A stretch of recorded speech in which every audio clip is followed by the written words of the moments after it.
जय श्री कृष्ण गोविंद हरे मुरारी हे नाथ नारायण वासुदेवा।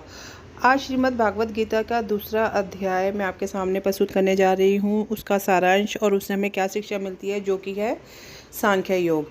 इस अध्याय में भगवान श्री कृष्ण अर्जुन को ज्ञान और कर्म के मार्ग के बारे में समझाते हैं और उन्हें बुद्धि योग का परिचय देते हैं, जिसका अर्थ है बुद्धि के साथ निष्काम भाव से फल की इच्छा किए बिना अपने कर्तव्यों का पालन करना।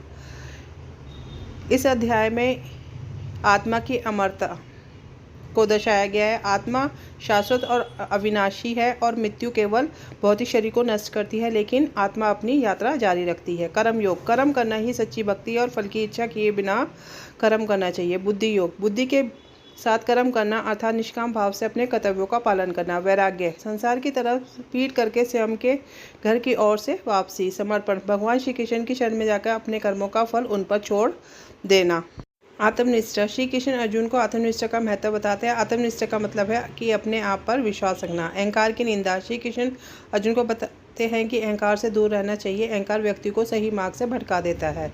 स्वभाव के अनुसार कर्म, श्री कृष्ण अर्जुन को बताते हैं कि अपने स्वभाव के अनुसार कर्म करना चाहिए।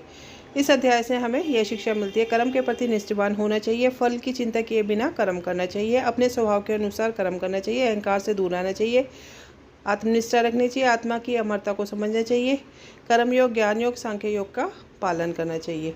इसी के साथ दूसरे अध्याय पूर्ण होता है। जय श्री कृष्ण।